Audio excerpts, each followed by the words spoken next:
Hi dear students, welcome to part 2 of module 1 unit 1.2. In this video we will discuss Chanar Lahla, Arivipuram Idol Consecration, Malayali Memorial, Eezhava Memorial and Kallumala Samaram. So as we have already discussed many of these events in the previous classes, we can have a quick recap of all those events in this video. Let us discuss about Chanar Lahla, which is also known as Chanar Revolt or Marumarikal Samaram. This was a significant socio-political movement that took place in Travancore during the 19th century. The period is between 1813 and 1859. The major reason behind this was that the Nada women, that is the lower caste, the so-called lower caste women belonging to the Nadar community, these women were not allowed to wear their upper body clothing. That is, they didn't have the right to cover their upper body. In a rigidly caste-based society in the 19th century Travancore, bearing the chest was considered as a symbol of submission of the lower caste, and also this was considered as a symbol of respect for the upper caste people. Even the Nair women had to bare their breasts before their upper caste Brahmin superiors. Nair വിമനെ നമ്മൾ upper cast ആയിട്ട് consider ചെയ്യുമെന്ന് പറഞ്ഞാലും അവരെ സംബന്ധിച്ചിടത്തോളം Brahmins അവരുടെ superiors ആയതുകൊണ്ട് തന്നെ Nair women ബ്രാഹ്മിൺസിൻ്റെ മുന്നിൽ അപ്പർ ഗാർമെൻറ്റ് ധരിക്കാനുള്ള അവകാശം ഉണ്ടായിരുന്നില്ല. Only the women belonging to Brahmin community or the women who were Kshatriyas had the right to wear upper garments publicly. Later on we can see the influence of Christian missionaries in the lives of these Nada people. 1800s നമ്മൾ നോക്കുകയാണെങ്കിൽ Nadar families ഒരുപാട് പേര് ക്രിസ്ത്യാനിറ്റിയിലേക്ക് convert ചെയ്തു. And as a result of this these Nadar women started the adoption of jackets or കുപ്പായം.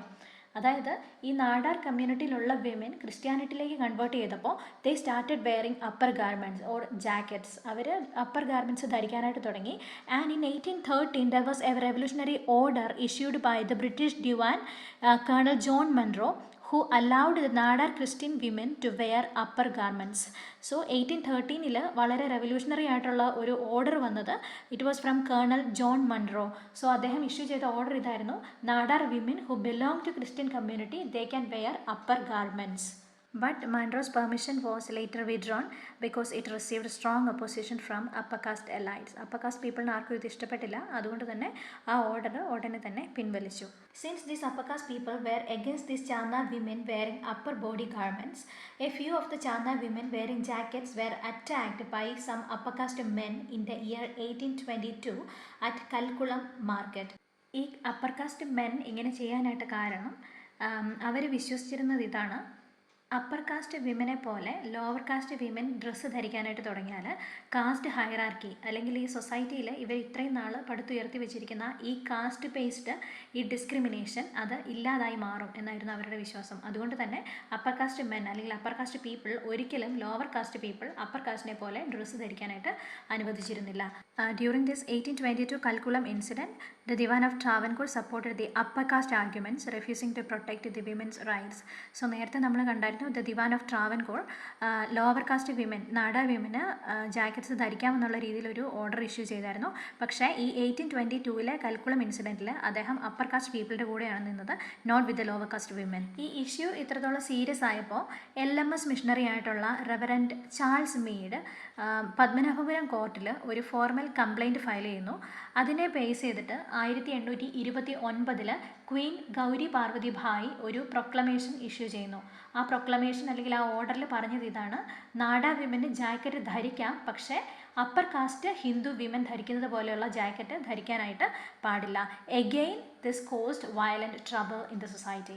Even though this was a restricted form of clothing freedom, the upper caste people were not happy, and during the 1850s we can see a large number of Chanda women were attacked by the upper caste people because some of them wore male munda or shawl like cloth over their jackets that was similar to the upper caste dress style. upper caste women ധരിക്കുന്നത് പോലെ ജാക്കറ്റിന് മുകളിലൂടെ മേൽമുണ്ട് ധരിച്ചു എന്ന കാരണം കൊണ്ട് ഒരുപാട് ചാന്ത വിമനെ upper caste people അറ്റാക്ക് ചെയ്യാനായിട്ട് തുടങ്ങി. So this was considered as a symbolic challenge to caste hierarchy. നമ്മൾ നേരത്തെ പറഞ്ഞതുപോലെ കാസ്റ്റ് ഹൈറാർക്കിക്ക് എതിരെയാണ് ഇവർ ഈ upper caste people ഡ്രസ്സപ്പ് ചെയ്യുന്നത് പോലെ ഡ്രസ്സപ്പ് ചെയ്യുന്നത് എന്നായിരുന്നു അവരുടെ വിശ്വാസം. And the courts were less supportive this time, increasing the Nada women's vulnerability. ഒരുപാട് സ്ഥലങ്ങളിൽ വീണ്ടും നാടാ വിമൻ ഇതുപോലെ അറ്റാക്ക് ചെയ്യപ്പെട്ടുകൊണ്ടിരുന്നു. There were violent outbreaks in many regions including Nagercoil, Thovala, Agastheeswaram, Eraniel, Parashala, Neyyar, etc. So constant harassment, assaults, public humiliation for these Nada women. So they had to suffer much from the upper caste people. So after all these turmoils, in the year 1859, we can see the British governor Charles Trevelyan intervened, and as a result of this, the Travancore government issued a royal proclamation stating the Nada women the right to cover their breasts or their upper body part. So 1859 there was a royal proclamation which allowed the Nada women to cover their upper body. Despite the proclamation, discrimination persisted into the early 20th century. ഇങ്ങനെ ഒരു proclamation വന്നെങ്കിലും പിന്നീടും ഒരുപാട് കാലത്തേക്ക് ഈ Nadar women, including all the lower caste women, they had to suffer this subjugation. So that is all about Chana Lahla, and it was a symbol of resistance against both caste oppression and gender discrimination. Chana Lahla ഇപ്പോഴും significant ആയിട്ടുള്ള ഒന്നാണ് in the history of Kerala. Arivipuram Idol consecration is something you are very much familiar with. So this was a revolutionary act done by Sri Narayana Guru in the year 1888. Sri Narayana Guru consecrated a Shiva idol at Arivipuram, which is on the banks of Neyyar River, Thiruvananthapuram, Kerala. 1888 അദ്ദേഹം ശ്രീനാരായണ ഗുരു ഈ revolutionary act നടത്തുന്നത്. അരുവിപ്പുറം എന്ന് പറയുന്ന നെയ്യാർ റിവറിൻ്റെ തീരത്തുള്ള അരുവിപ്പുറം എന്ന് പറയുന്ന സ്ഥലത്ത് അദ്ദേഹം ഒരു ശിവപ്രതിഷ്ഠ നടത്തുന്നു. ആൻഡ് ആ സമയത്ത് നമുക്കറിയാം റിജിഡ് ആയിട്ടുള്ള കാസ്റ്റ് സിസ്റ്റം നിലനിന്നിരുന്ന സമയത്ത് only Brahmins were allowed to perform idol installations, അല്ലെങ്കിൽ ശിവപ്രതിഷ്ഠ പോലെ അല്ലെങ്കിൽ പ്രതിഷ്ഠ നടത്തുക എന്നുള്ളത് ബ്രാഹ്മിൻസിന് മാത്രം അലൗ ചെയ്തിട്ടുള്ള ഒരു റൈറ്റ് ആയിരുന്നു. ആ സമയത്താണ് ലോവർ കാസ്റ്റിൽ പെടുന്ന ശ്രീനാരായണ ഗുരു ഒരു ശിവപ്രതിഷ്ഠ നടത്തുന്നത്. And this obviously resulted in violent turmoil in the society, and it was during that time that he made a very historical remark saying this is not Yar Shiva, this is Ezhava Shiva, Ezhava ശിവനെയാണ് ഞങ്ങൾ സ്ഥാപിച്ചിരിക്കുന്നത് എന്ന വളരെ popular ആയിട്ടുള്ള ഒരു remark Sreenarayana ഗുരു നടത്തിയത് ഈ Aruvippuram Idol കോൺസെക്രേഷനെ തുടർന്നാണ്. See the fifth point in the slide. Guru's act was not a mere rebellion but a moral and philosophical statement.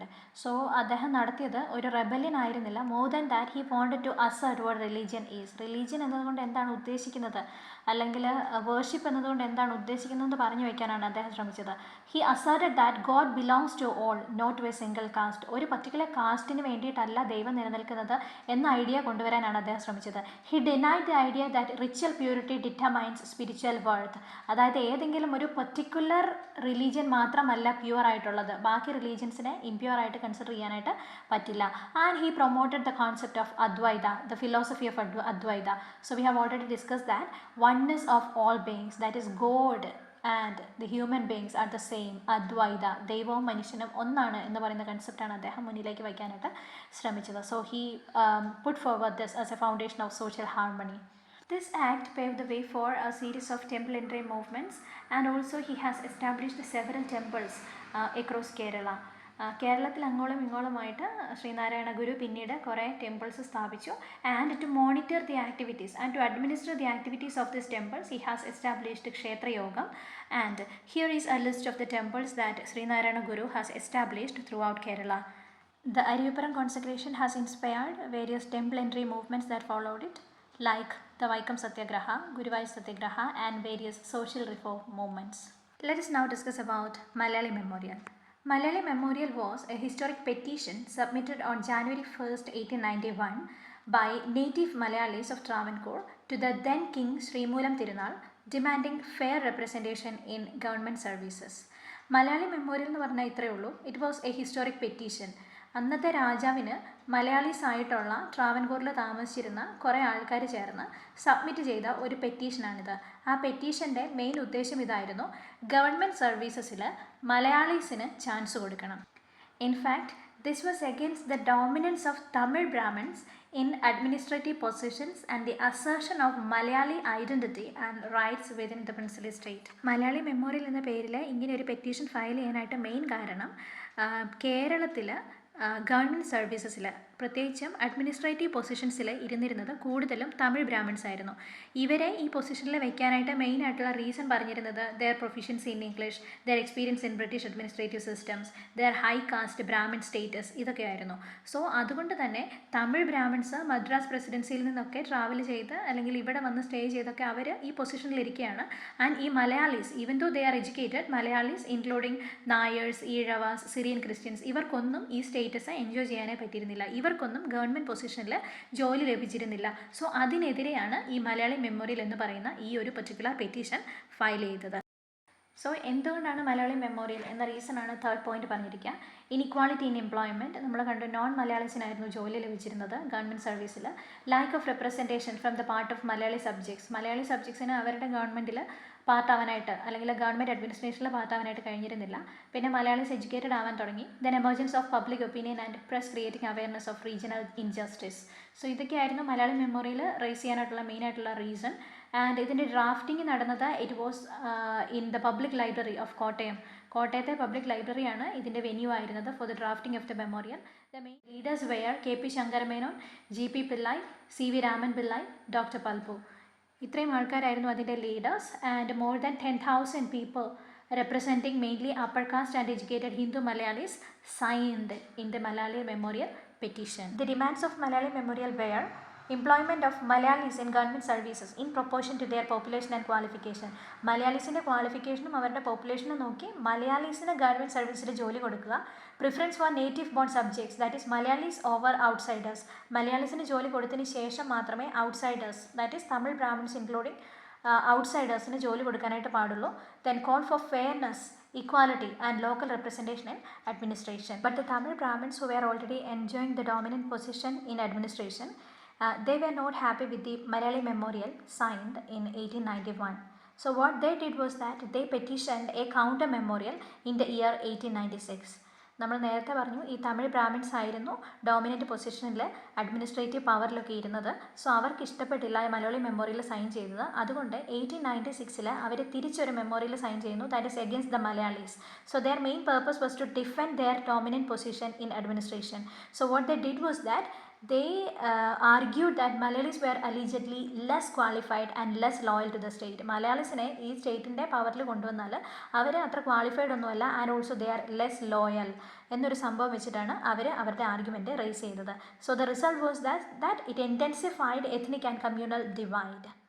The limitations of the Malayali memorial were the movement primarily represented only upper caste Hindus. upper caste Hindus ആണ് കൂടുതലായിട്ടും Malayali മെമ്മോറിയലിൽ sign ചെയ്തിരുന്നത്, especially Nairs. Nair കമ്മ്യൂണിറ്റിയിൽ നിന്നുള്ള ആൾക്കാരാണ് കൂടുതലായിട്ട് sign ചെയ്തിരുന്നത്. അതുകൊണ്ട് Nair memorial എന്നുകൂടി ഒരു പേര് മലയാളി മെമ്മോറിയലിന് വീണിട്ടുണ്ട്. So that excluded Muslims, lower caste, Ezhavas and other sections in the society. Then later in the year 1891, on 21st April, KP Shankaramenon, who is one of the leaders of Malayali Memorial, he received a rejection letter from Travancore Royal Court, and the king refused to implement the reforms or revise recruitment policies. 1891 നമ്മുടെ മലയാളി മെമ്മോറിയലിൻ്റെ ലീഡേഴ്സിൽ ഒരാളായ KP ശങ്കരമേനോന് ഒരു rejection letter കിട്ടുന്നു from the part of Travancore royal court. അതിൽ പറഞ്ഞിരുന്നത് മലയാളി മെമ്മോറിയലിൽ ഉന്നയിച്ചിരിക്കുന്ന കാര്യങ്ങളൊന്നും നടത്തി തരാനായിട്ട് കഴിയില്ല എന്നായിരുന്നു.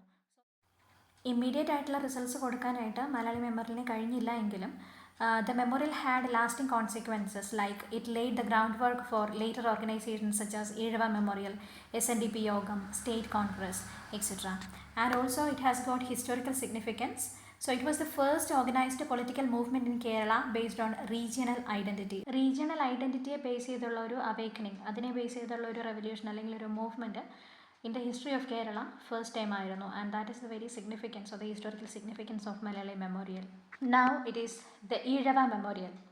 Submitted in 1896, this was a powerful petition by the Ezhava community of Travancore demanding equal access to government jobs, education, public services, etc. So നമ്മൾ നേരത്തെ കണ്ടു മലയാളി മെമ്മോറിയലിൽ കൂടുതലായിട്ടും അപ്പർ കാസ്റ്റ് ആൾക്കാരുടെ റെപ്രസെൻറ്റേഷൻ ആയിരുന്നു ഉണ്ടായിരുന്നത്. ലോവർ കാസ്റ്റ് പീപ്പിളിനെ മലയാളി മെമ്മോറിയലിൽ നിന്നും എക്സ്ക്ലൂഡ് ചെയ്തിരുന്നു. അതുകൊണ്ട് ഈഴവ മെമ്മോറിയൽ ഡ്രാഫ്റ്റ് ചെയ്യപ്പെട്ടു.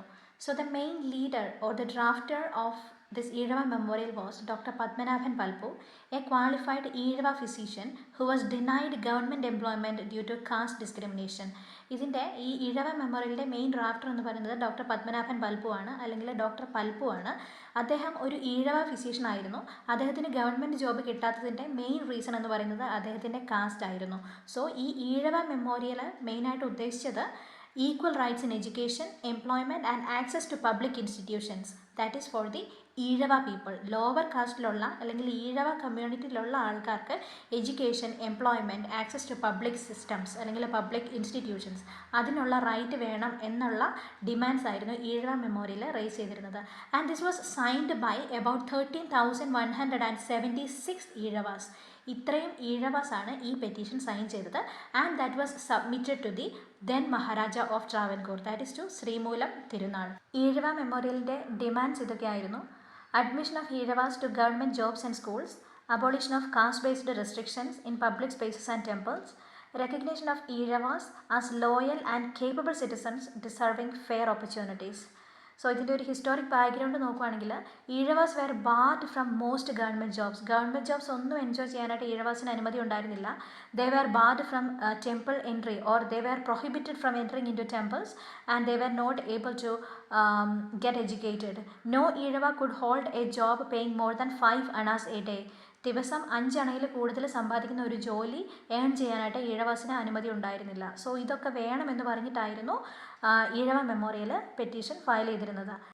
But unfortunately the government response was the Travancore government rejected the memorial citing caste traditions. Caste ട്രഡീഷൻസിനെയൊക്കെ സൈറ്റ് ചെയ്തുകൊണ്ട് ഈ പർട്ടിക്കുലർ മെമ്മോറിയൽ റിജക്റ്റ് ചെയ്യപ്പെടുകയാണ് ഉണ്ടായത് from the part of the Travancore government. But this cannot be considered as a failure. It marked a milestone in Kerala's social reform history. It sparked a collective consciousness among the oppressed classes. Oppressed ക്ലാസ്സസിന് ഒരുമിച്ച് നിൽക്കണമെന്നും അവരുടെ പ്രിവിലേജസിന് അല്ലെങ്കിൽ അവരുടെ റൈറ്റ്സിന് വേണ്ടിയിട്ട് ഒരുമിച്ച് നിന്ന് പോരാടണമെന്നും ഒക്കെയുള്ള ഒരു തോന്നൽ ഉണ്ടാക്കിയെടുത്തത് ഈ ഈഴവ മെമ്മോറിയൽ പോലെയുള്ള പെറ്റീഷൻസ് തന്നെയാണ്. So that was historically significant indeed. Kallumala സമരം was another significant event that formed the cornerstone of Kerala renaissance. Kallumala സമരം ഓൾറെഡി നമ്മൾ ക്ലാസ്സിൽ മെൻഷൻ ചെയ്തതാണ്. ദ കല്ലുമാല സമരം of 1915 was a spontaneous and powerful uprising by the Pulaya community and other marginalised caste in Perinad near Kollam against the oppressive social codes imposed by the upper caste land lords. 1915 Perinad എന്ന് പറയുന്ന സ്ഥലത്താണ് ഈ കല്ലുമാല സമരം നടന്നത്. ദാറ്റ് വാസ് നിയർ കൊല്ലം, കേരള. ഈ Pulaya women കല്ലുമാലകളായിരുന്നു ധരിച്ചിരുന്നത്. The Kallumala or the stone necklace worn by Pulya women symbolized caste slavery. Kallumala Samaram, as the name suggests, it was not just a protest against stone necklaces or wearing stone necklaces. കല്ലുമാല ധരിക്കുക അല്ലെങ്കിൽ stone necklaces ധരിക്കുക എന്നതിനെതിരെയുള്ള ഒരു protest മാത്രമായിരുന്നില്ല ഈ കല്ലുമാല സമരം. But instead it was a protest against caste based social restrictions. Caste based social restrictions ഒരുപാട് lower caste people suffer ചെയ്യേണ്ടി വന്നിട്ടുണ്ട്. Like right to walk on public roads. They didn't have the right to walk on public roads. They couldn't wear good clothes or ornaments. They couldn't use umbrellas or resting on public land. And also they never had access to education and temples. So ഇങ്ങനെയുള്ള കുറേ caste based റെസ്ട്രിക്ഷൻസിന് എതിരെ നടത്തിയ ഒരു movement ആയിരുന്നു കല്ലുമാല സമരം എന്ന് പറയുന്നത്. The triggering point behind Kallumala സമരം was that once a നാട്ടുകൂട്ടം or a local assembly was held to discuss the injustices of these lower caste people, but the upper caste landlords rejected all proposals made by the Pulayas. ഈ പുലയാസിൻ്റെ അല്ലെങ്കിൽ ഈ lower cast പീപ്പിളിൻ്റെ സബ്ജുഗേഷൻസ് അതിനെക്കുറിച്ചൊക്കെ discuss ചെയ്യാനായിട്ട് ഒരു നാട്ടുകൂട്ടം വിളിച്ചു കൂട്ടി. ആ സമയത്ത് പുലയാസ് അവരുടെ റൈറ്റ്സിന് വേണ്ടിയിട്ട് അവർ റേസ് ചെയ്ത ഓരോ പ്രൊപ്പോസൽസും upper caste land lords reject ചെയ്യുകയാണ് ഉണ്ടായത്. So this was the main triggering point behind Kallumala സമരം. In response to this the oppressed communities held a mass meeting at Plavilapuredam, Cheramoodu on 24th October 1915, which was violently attacked by upper caste. ഈ നാട്ടുകൂട്ടത്തെ തുടർന്ന് അവരുടെ proposals അംഗീകരിക്കാത്തതിനാൽ lower caste people പിന്നീട് ഒരു meeting കൂടി. ആ മീറ്റിങ്ങും upper caste people അവരെ attack ചെയ്യുകയും അവിടെ പ്രോബ്ലംസ് ക്രിയേറ്റ് ചെയ്യുകയും ചെയ്തു. Following the violent clashes or the open fights between the upper cast and the lower caste people, A reconciliation meeting was gathered on 21st December 1915 at Pirangi Maidan, chaired by Ayyangali, Changanasheri Parameswaran Pillai and British officials. It was during this historic gathering that the Pulia women threw away their Kallumala, which symbolized their caste slavery, and boldly declared that they would henceforth wear gold and metal ornaments just like other women. ഈ മീറ്റിങ്ങിൻ്റെ സമയത്താണ് കല്ലുമാലകളെല്ലാം പൊട്ടിച്ചെറിഞ്ഞ് Pulaya women അവരുടെ identity declare ചെയ്യുന്നത്, അല്ലെങ്കിൽ അവരുടെ dignity declare ചെയ്യുന്നത്. ഇനി തൊട്ട് അവർ സാധാരണ വിമൻ വെയർ ചെയ്യുന്നത് പോലെ തന്നെയുള്ള ഗോൾഡ് അല്ലെങ്കിൽ മെറ്റൽ ഓർണമെൻറ്റ്സ് മാത്രമേ ധരിക്കൂ എന്നായിരുന്നു അവർ പറഞ്ഞ decision. It was an advocate named Ilanikkal John Vakil who represented the Dalits in court following the clashes and when several legal cases and counter cases were filed. ഈ ദളിറ്റ്സിനെ കോർട്ടിൽ represent ചെയ്തത് advocate Elanjikkal John വക്കീലായിരുന്നു. ഒരുപാട് open ഫൈറ്റ്സും അതിനുശേഷമുള്ള ചില cases ഒക്കെ വന്നപ്പോൾ ഇദ്ദേഹമാണ് അവരെ സഹായിച്ചത്. Instead of accepting fees he requested the accused to contribute labour to build a public pond in Kollam. ഈ കേസിൽ ദളിറ്റ്സിനെ ഹെൽപ്പ് ചെയ്തതിന് പകരമായിട്ട് അഡ്വക്കേറ്റ് ഇലഞ്ഞിക്കൽ ജോൺ വക്കീൽ ആവശ്യപ്പെട്ടത് ഒരു കുളം നിർമ്മിച്ചു കൊടുക്കണമെന്നായിരുന്നു. So that resulted in the construction of common kulam, a public pond still existing in Kollam. ഇപ്പോഴും കൊല്ലത്ത് ആ കുളം അതുപോലെ തന്നെയുണ്ട്. And to conclude, Ayyangali played a leading role in organizing and guiding the movement. അയ്യങ്കാളിയാണ് നമ്മൾ കല്ലുമാല സമരത്തിൻ്റെ ഒരു മെയിൻ സപ്പോർട്ടർ അല്ലെങ്കിൽ ഒരു ലീഡറായിട്ട് കൺസിഡർ ചെയ്യുക. കാരണം എൻഡ്ലെസ് ആയിട്ടുള്ള ആ ഒരു കോൺഫ്ലിക്റ്റിന് ഒരു റീകൺസീലിയേഷൻ അല്ലെങ്കിൽ ഒരു ശാശ്വതമായിട്ടുള്ള അല്ലെങ്കിൽ ഒരു ഇറ്റേണൽ ആയിട്ടുള്ള ഒരു പരിഹാരം കൊണ്ടുവരാനായിട്ട് കഴിഞ്ഞത് അയ്യങ്കാളിയുടെ ഒരു ഇൻ്റർവെൻഷൻ കൊണ്ട് കൂടിയാണ്. സോ ദാറ്റ് ഈസ് അബൌട്ട് കല്ലുമാല സമരം.